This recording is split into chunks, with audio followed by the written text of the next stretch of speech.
Hi guys, it's me Gian and welcome back to my YouTube channel. So dugay-dugay na gyud ko nga wala ka-upload og videos.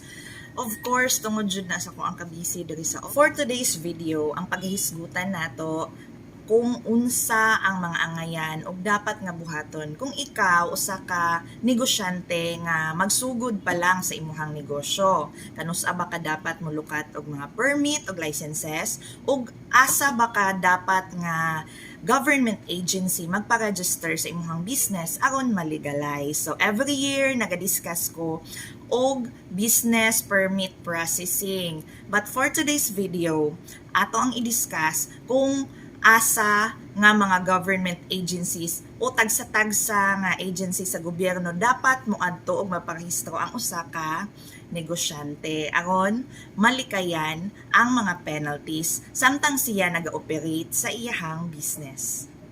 So, if you're interested, you're a starting business owner or gusto lang ka makabalo sa pasikot-sikot sa negosyo, just keep on watching.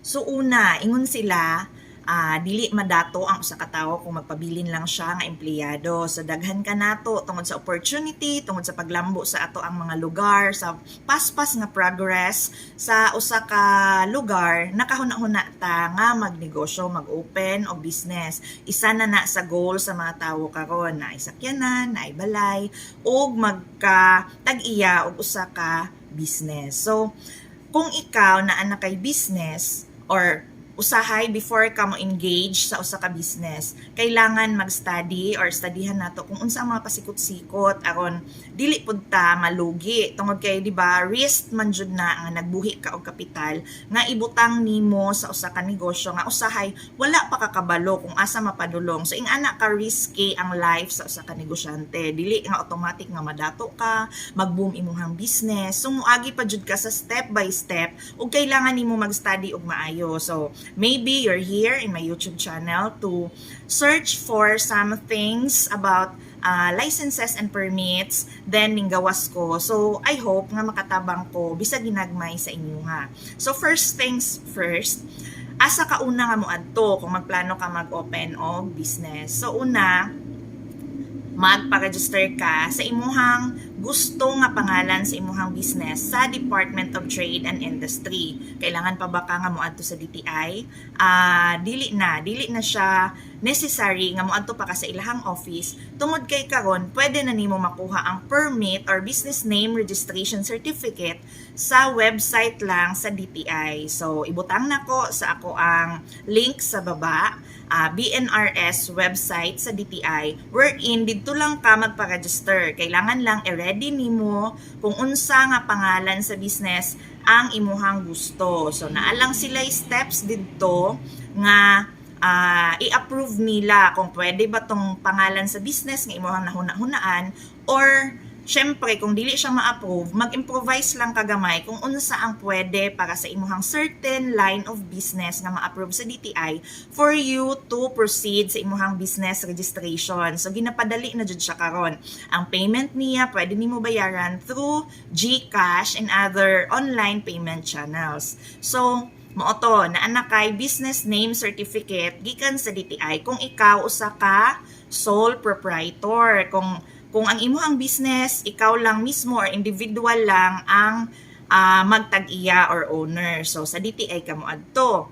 Pero kung dili ka sole proprietor, na kay mga kauban o gusto nimo nga corporation ang inyong business or partnership, dili ka mo adto sa DTI, dili ka magpa-register o business name sa DTI, kung dili mo adto ka sa Securities and Exchange Commission or SEC. So, mauna siya ang government agency para sa corporation or sa partnership. Kailangan pa ba pud ka mo adto mismo sa ilahang opisina nga kung diri sa amo ang locality, wala diri sa Tagum kung dili naa sa Davao City. So, dili na pud nimo kailangan nga mo adto mismo. Pwede na pud ka magpa-register online sa SEC, moadto lang ka sa ilahang website, o again, ibutang gihapon nako sa description link sa baba, sa description box, kung unsa ang website sa SEC. unsa ang mga kailangan nimo nga iandam kung magpa-register ka sa corporation. So, mag-ready lang ka og listahan na adito ang full names sa mga members or sa board of directors nga magbuo sa corporation. So, it could be 5 for regular corporation, pero karon naa na pud tay one person corporation or OPC wherein isa lang pud ang tag-iya or ang tag-iyaan ang corporation. So isa lang siya, pero ang end sa iyahang pangalan nga ihatag sa imo ay pa-register nimo sa SEC na ay nakabutang nga OPC. So one person corporation lang na siya, isa lang ang tag-iya. So i-ready lang nimo na ilahang full name, last name, first name, and naka-spell out jud ang middle name. Tapos kailangan na amoy valid nga cedula for this year. O TIN sa tanan nga ipa-register nga member sa corporation o nagkasinabot na mudaan kung pila inyuhang capitalization para ana nga business o kung tagpila ang inyuhang shares nga inyuhang nasabutan. Tungod kay mauna ang mga step by step nga inyuhang ibutang kung magpa-online register na mo. So, una, kailangan naka-decide na mo unsa ang pangalan, pero subject for approval po siya sa SEC kung maaprubahan nila ang inyuhang pangalan. Payment will be also through Land Bank or GCash and other payment centers. So, muadto ka og SEC puhon kung na-approve ka after your payment na kay madala nga resibo to claim the certificate of registration na lang from SEC. So, dili na siya ing anak ka-hassle.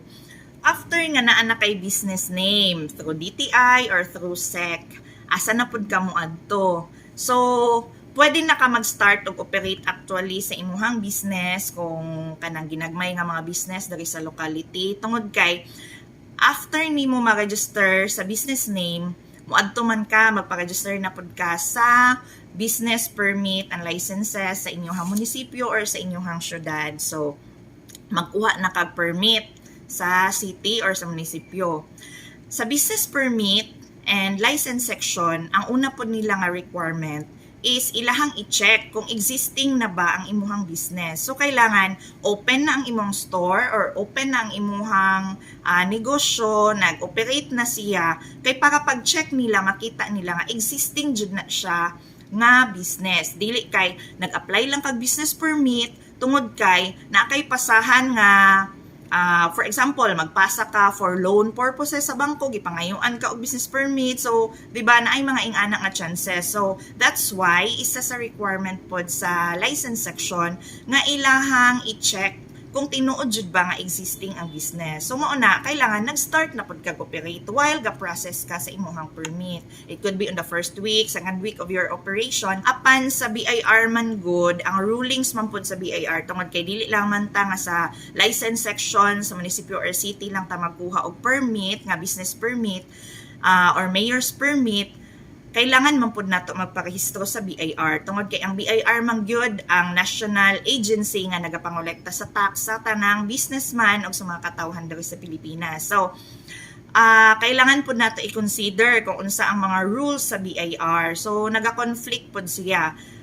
Ang rules sa BIR is, for example, naka-register na ka sa imuhang business permit, kailangan pagawas sa imuhang business permit nga papel kung kanus siya ni gawas, kanus siya gi-issue, dili ka malapas og 1 month, moadto na kag BIR og magpa-register na pud ka sa imong business sa Bureau of Internal Revenue. So, no, dili pwede malapas og 1 month. Tungod kay, ma-late register na ka og unsa ang mga posible nga penalties kung ma-late ka.